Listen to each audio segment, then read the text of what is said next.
What's good, YouTube? It's Borzy, and in this video I'm going to be comparing the Logitech G Pro Wireless and the G Wolves Hati. This is actually my second time recording this video, and I have never had to do that before. But I just went on such an incoherent tangent that I felt it would be morally wrong to force you guys to watch that video. So I'm gonna go through everything a bit more quicker because I'm angry as fuck and I really just want to upload this video. So the clicks, I'll give you guys a sound test.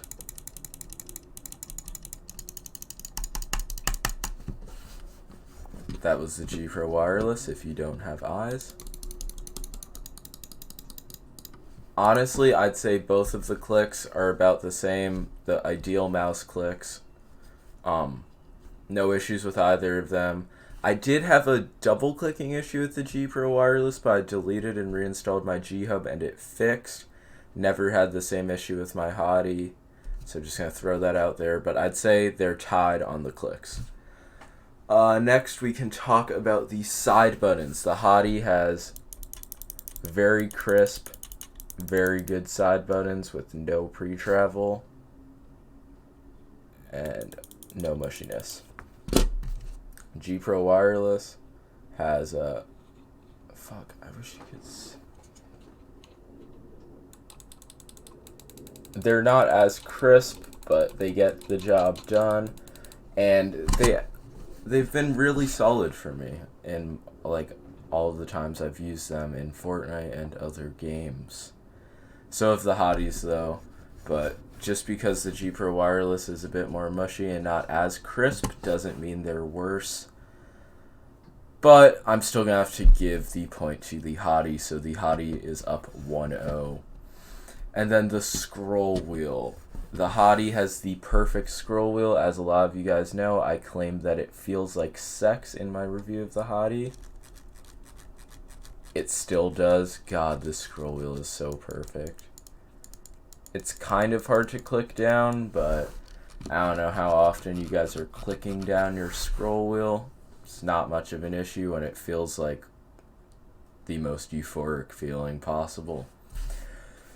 The G Pro Wireless, on the other hand, has the roughest scroll wheel I've ever used, and if you use it, you know what I'm talking about. It just feels like not that great, if I have to say. It sounds very irritating and I don't like it very much, but the click is completely silent, which I find sort of impressive. Now I'm going to talk about, by the way, I give the point to the Hati because it feels like sex, so it is 2-0 Hati. Now we're going to go to the feet, which, we're not going to go to the feet because I can't really compare since I have hyperglides on the G Pro Wireless. Obviously, hyperglides are going to be better than Teflon mouse feet. And I'm getting hyperglides because somebody commented and said that Microsoft Explorer 3.0 hyperglides fit. So I'm getting those and I'll try them out then. But until then, I just can't really say anything. The G Pro Wireless is better for me, but I just haven't used the stock feet in so long I don't remember how they feel. Next, we're going to talk about the sensor.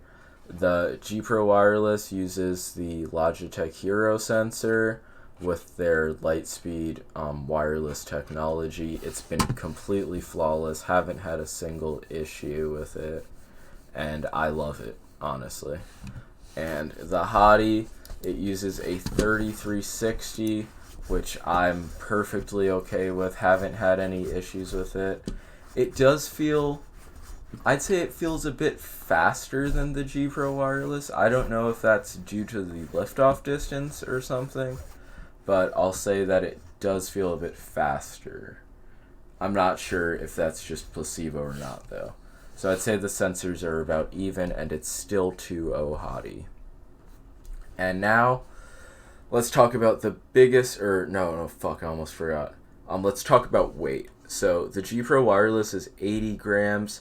But if you remove this plate on the bottom, you can get it down to 77, and then if you remove one of the side buttons on the right, you can get it down to 75. but I no longer do this because it just makes the mouse feel a lot less solid, and I don't know, there's something about the solid feel with the Hyperglides that I really like. The Hati, on the other hand, is 60 grams, and it feels great. You can just flick it across your desk very easily.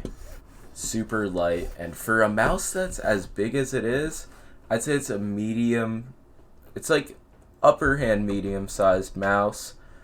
It feels really light, and I love it. The Model O feels a good bit heavier than it, actually. I don't know why it feels so light, but it does, and I love it. And now let's talk about wireless versus wired. And the Hati, it has virtually a paracord cable, and I use it in a bungee, but it's just still, the wireless feel, the true wirelessness, it's something that you can't, like, explain. It's only something that you can feel. So if you really can't take my word for it, I'd suggest getting a G305 or some cheap wireless mouse so you can understand how, like, free you are when you have a wireless mouse. You're not confined to anything.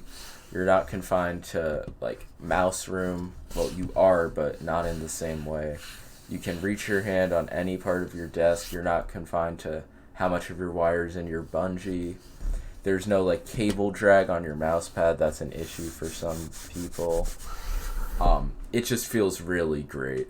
So that's where I'm going to give a point to the G Pro Wireless. So it is still 2-1 to the Hati. The Hati having better scroll wheel and side buttons.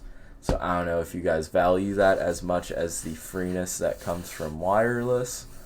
But take that for what it's worth.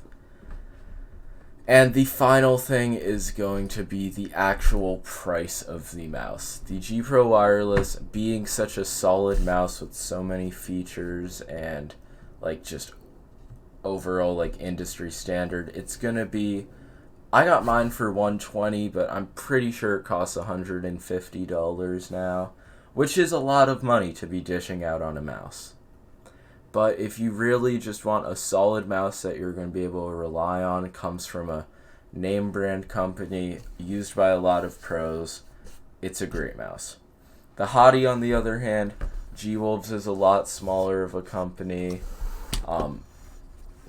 This is their second, or maybe it's like their third mouse, and it's only $70. But wait, why the fuck did I stop talking? Am I retarded? It's only $70, which makes it a lot more affordable for the average gamer, I suppose.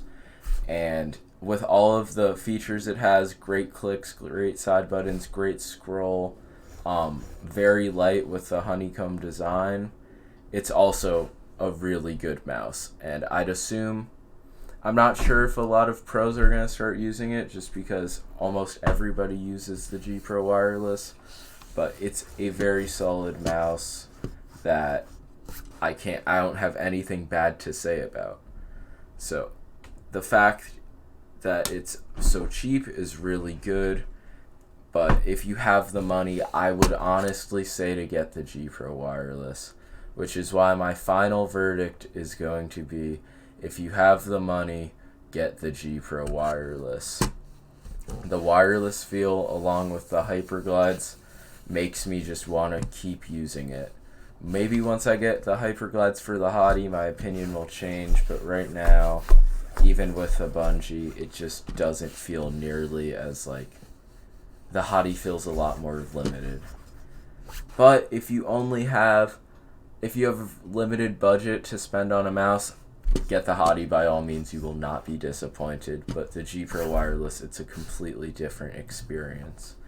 With that being said, I still feel like a lot of the aspects of this video were a mess. I've never, like, recorded using this type of camera before, so it's been really awkward. Thanks for watching. Make sure to like and sub.